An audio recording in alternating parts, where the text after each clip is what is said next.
nos quedamos con el versículo intermedio, el 9, que dice: si confesamos nuestros pecados, Él es fiel y justo para perdonar nuestros pecados y limpiarnos de toda maldad. Estas palabras son harto conocidas, es un versículo que hemos repetido mucho en nuestros cultos y estoy seguro que la gran mayoría de los que estamos aquí en esta mañana seríamos capaces de repetirlo de memoria sin ningún problema. Es más, estoy convencido que forma parte de las liturgias de las iglesias cristianas en todo el mundo. Este texto habla de tres cosas. Habla del pecado, habla de la confesión y habla del perdón. Tres secuencias que se suceden una a otra en la experiencia cristiana. Y difícilmente se puede decir que exista un cristiano en el mundo que no haya reconocido su pecado, que no lo haya manifestado, confesado y que no haya tenido la experiencia del perdón. Así pues, como trata de estas tres cosas, pues vamos a hablar de la primera, que es el pecado. Tenemos que decir que la palabra pecado es muy impopular. Es tan impopular que casi resulta ridículo mencionarla en estos días. ¿Es verdad o no? Diremos de una persona que es un canalla, es un granuja, es un sinvergüenza, es un farsante, u otras palabras más gordas que no son para reproducir en este momento. Hablando en familia, difícilmente diremos de una persona que es un pecador. Solo en clave de humor recuerdo que el fallecido Chiquito de la Calzada usaba la palabra pecador como insulto, pero claro, en clave de humor, porque nos hemos hecho una idea infantil y ridícula de este concepto.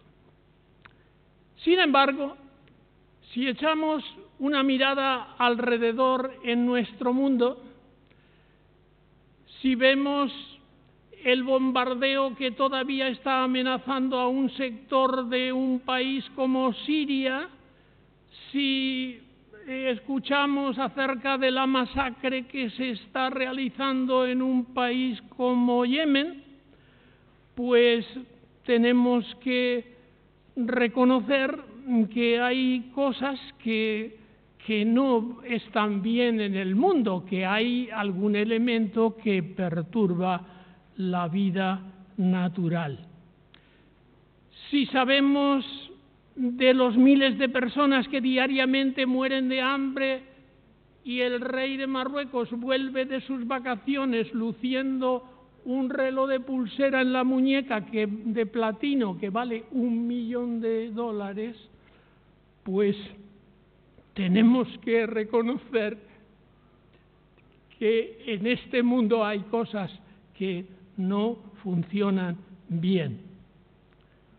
Si pensamos en el tráfico despiadado de personas y la crueldad del ser humano que Dios ha creado, pues nos preguntamos ¿por qué se gasta más dinero en matar que en crear?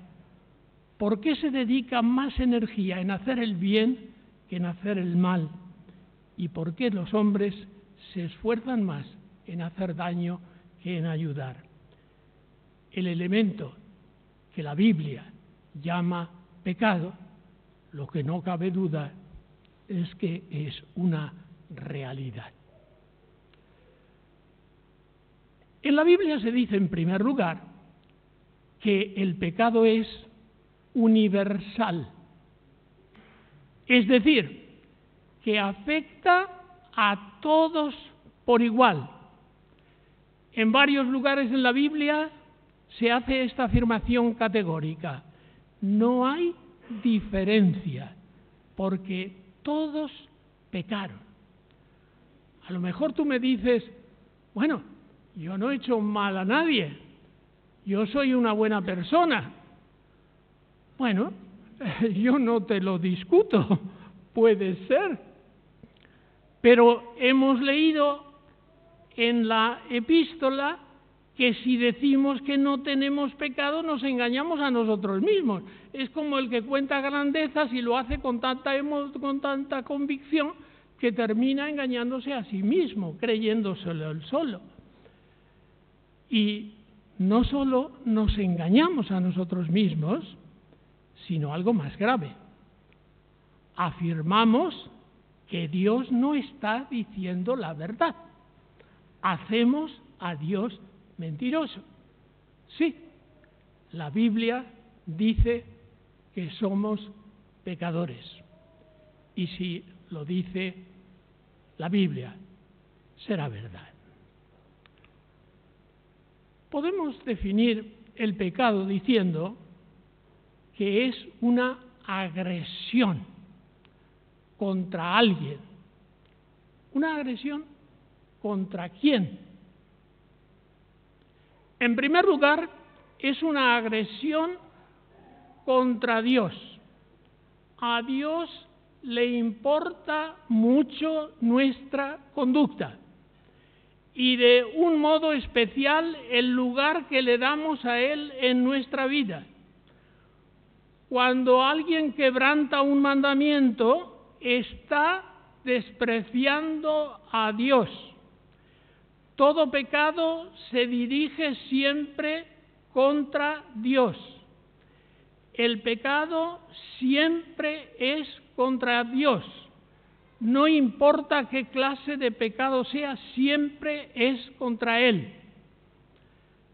En el Salmo 51, David reconoce: contra ti solo he pecado y he hecho lo malo delante de tus ojos. Contra Dios. En segundo lugar, el pecado es una agresión contra los demás, seguramente en contra de alguien. Nuestras faltas no se quedan con nosotros, sino que tienen consecuencias en nuestro mundo alrededor y de una manera más o menos directa produce prejuicios en los otros. A veces incluso dolor y lágrimas.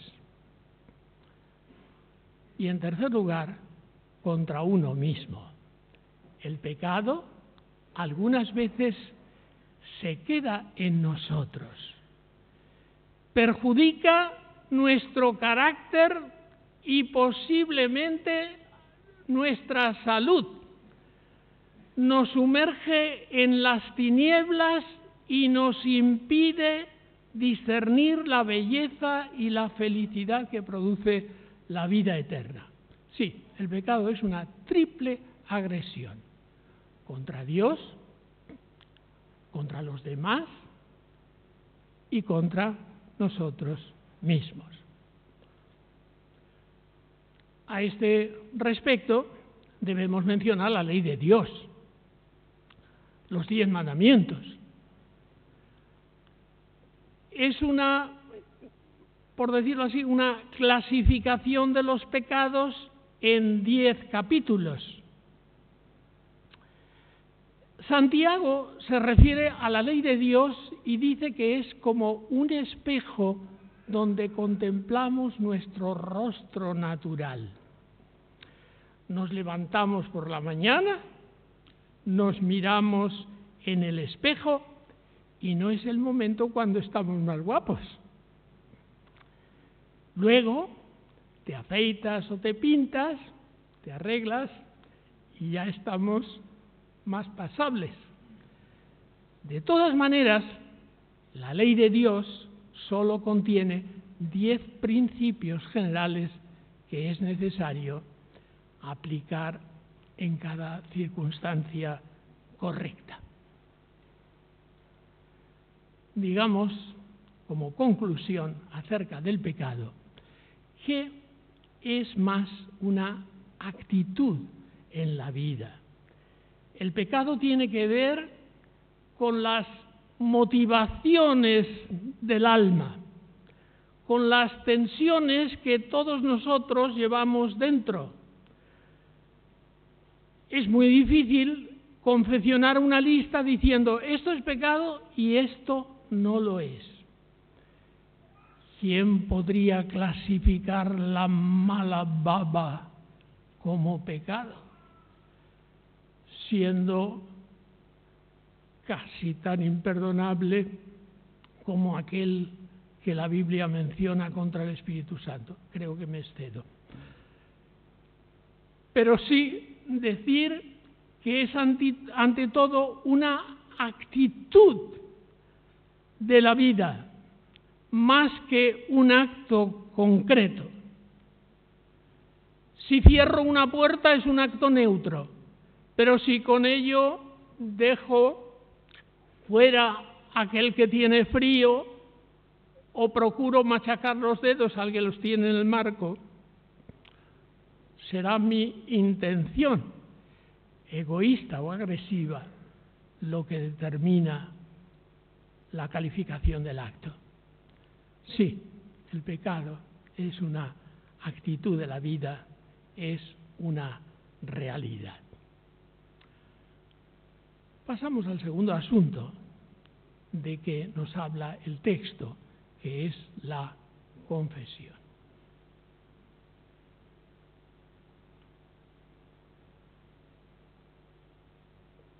Yo di mis primeros pasos en cuestiones de fe y de doctrina, instruido por un viejo catecismo que me enseñaban en la escuela y que ha tenido vigencia por varias generaciones. Cuando me convertí, me di cuenta de la cantidad de errores que contenía. Tenía la convicción de que había pasado de las tinieblas a la luz, del error a la verdad, naturalmente una experiencia tremenda en contraste con lo que antes había aprendido. Aquello tenía muchísimos errores.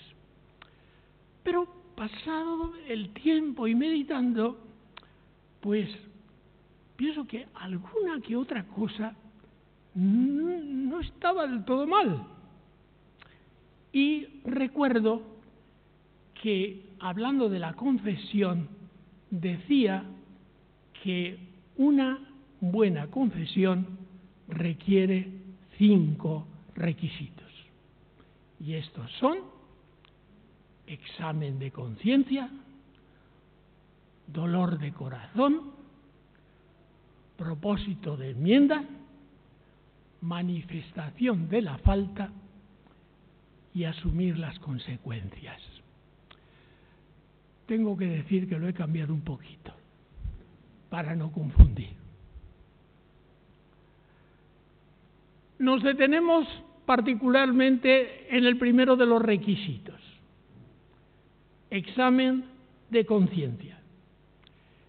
Y vamos a ver qué dice la palabra de Dios acerca de la conciencia.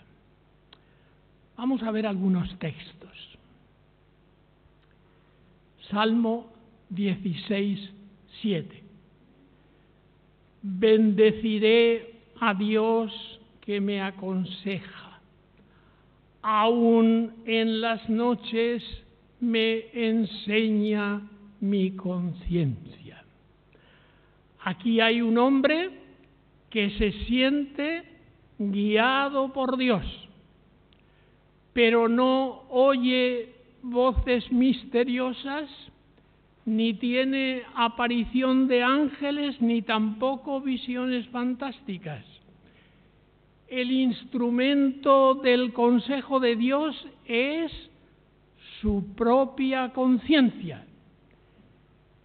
Ese medio aparece particularmente en las noches cuando uno se retira, se queda a solas y no le perturba ningún ruido.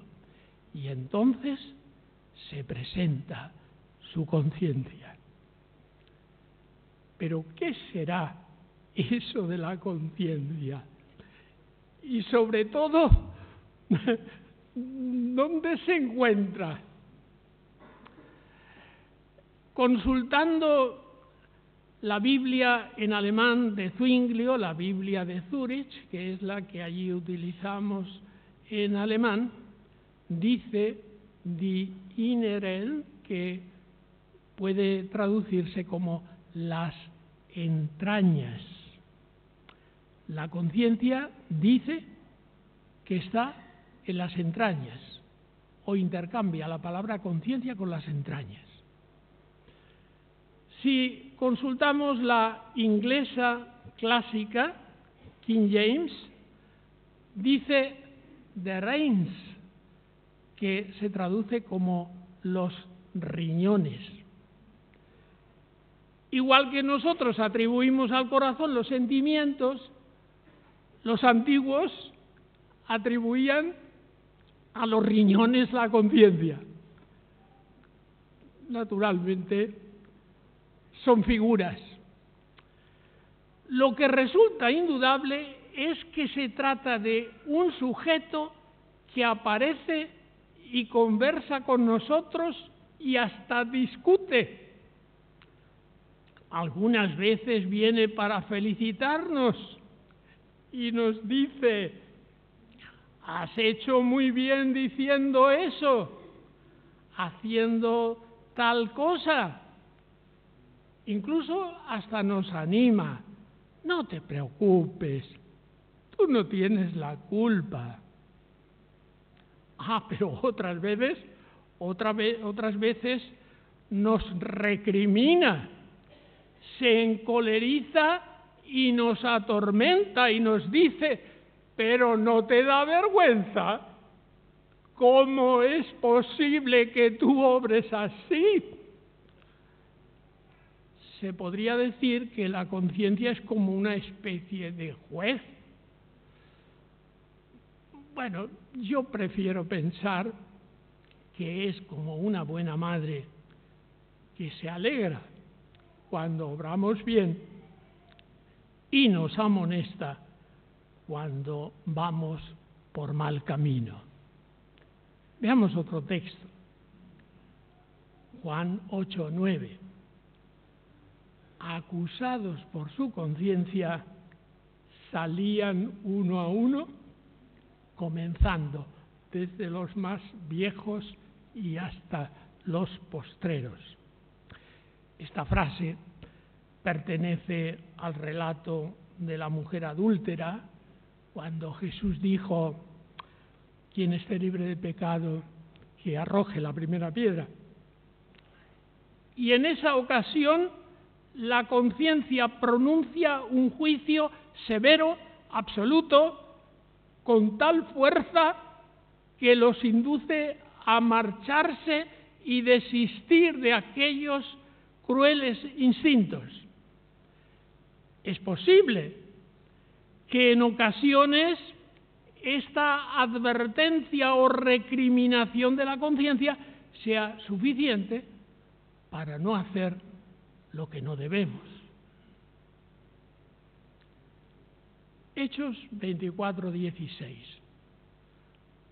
Procuro tener siempre una conciencia sin ofensa, limpia, ante Dios y ante los hombres. Son palabras del apóstol Pablo. Feliz la persona que puede decir que tiene una conciencia limpia, aunque hay algunos que proclaman: tengo libre la conciencia, y hay que ver lo que tienen detrás, que son personajes públicos. Una conciencia limpia, una conciencia sucia produce remordimiento, es decir, que muerde y remuerde. Pero la conciencia no es un instrumento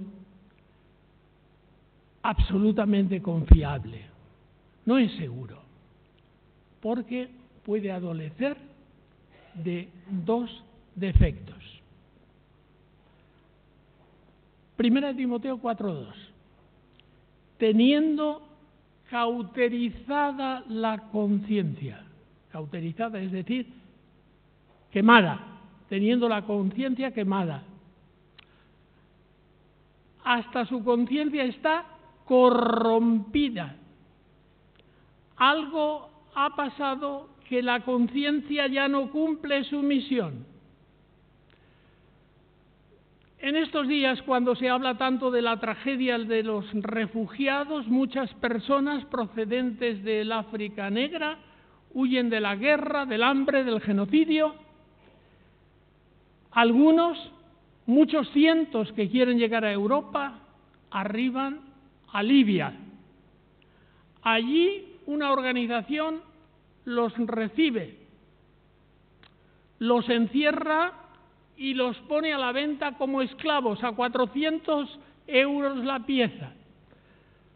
Algunos más caros y otros más baratos según la utilidad.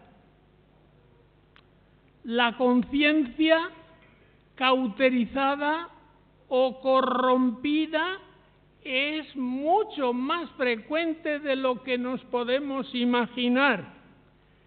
¡Qué terrible! La conciencia, un elemento que puede ser utilizado como consejo de parte de Dios en un estado corrupto. Lo contrario, he dicho que la conciencia puede adolecer de dos defectos. Lo contrario sería una conciencia excesivamente escrupulosa, que siempre nos acusa o recrimina sin causa. Como decía aquel, tengo una conciencia que parece mi suegra, siempre me está recriminando. Si la conciencia puede estar viciada, la conciencia puede estar enferma, incluso corrompida. Es verdad, pero aquí tenemos un texto precioso, en Romanos 9:1.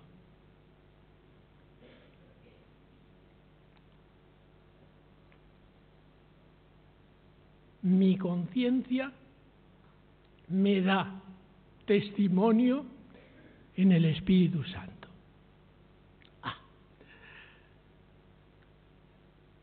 La conciencia puede ser limpiada, regenerada y obrar como un instrumento del Espíritu Santo. Esto sí que es estupendo. Que no podemos fiarnos de una manera absoluta de la conciencia, pero que puede ser santificada por el Espíritu Santo. Más brevemente vamos a considerar otros requisitos de la confesión. El primero, pues, es examen de conciencia. Dolor de corazón.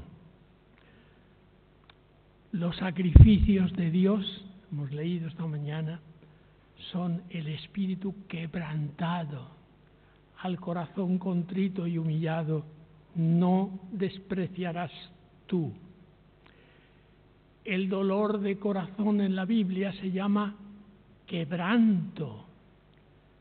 Quebrar es romper.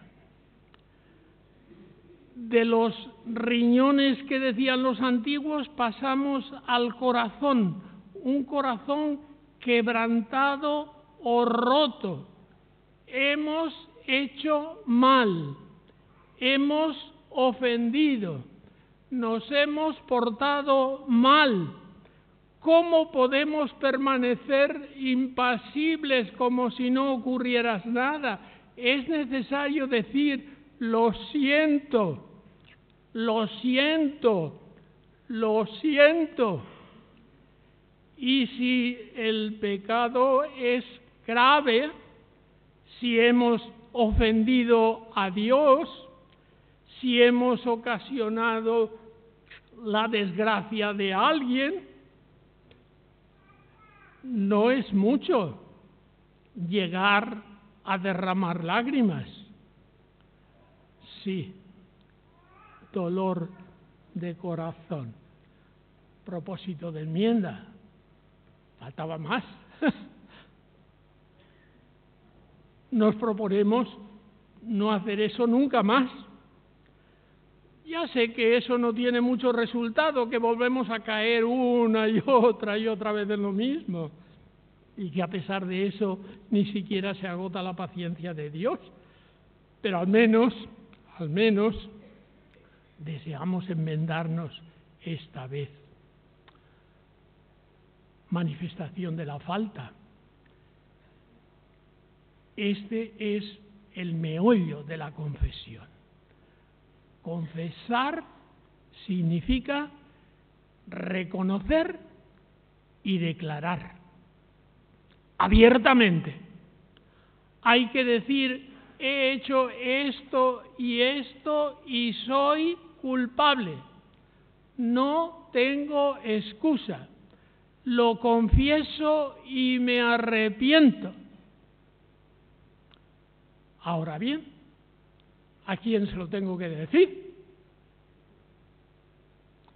En primer lugar, a Dios mismo.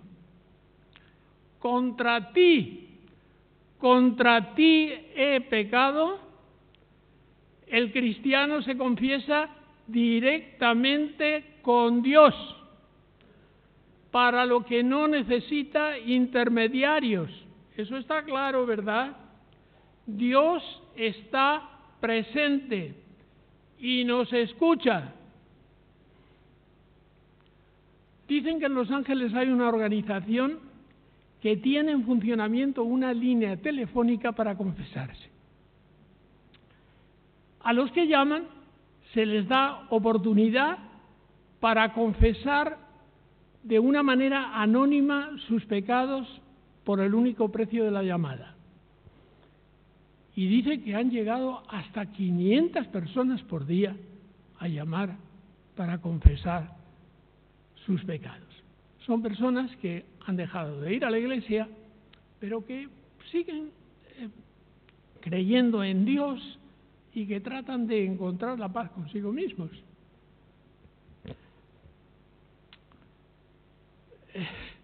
Yo creo que es que tienen la impresión cuando llaman de que están comunicando con el cielo, que están llamando a Dios por teléfono. A Dios directamente. ¿Y no debemos confesarnos con otra persona? Claro, claro que sí. Si es la persona que hemos ofendido, por supuesto. No basta decírselo a Dios, hay que hablar también con la persona. ¿Y no hay que confesar públicamente? Eso es algo absolutamente excepcional. Tus pecados no le importan a nadie. Tú no tienes por qué ir aireando los fracasos de tu vida. No lo cuentes, porque los malos algún día lo usarán contra ti. Ya sé que algunos cuando se convierten enfatizan e incluso exageran lo malos que eran antes. Mi consejo personal, pastoral diría yo, es no lo cuentes. A nadie le importa. Naturalmente, otra cosa es cuando se trata de alguien con un cargo público, no estamos hablando de esas cosas. Finalmente, asumir las consecuencias. En esto la Biblia es muy clara.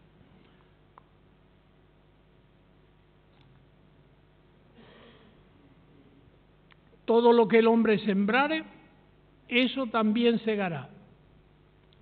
Ni la confesión ni el arrepentimiento nos libran de las consecuencias. El que abusa de la bebida se destrozará el hígado. El que fuma se arruinará los pulmones.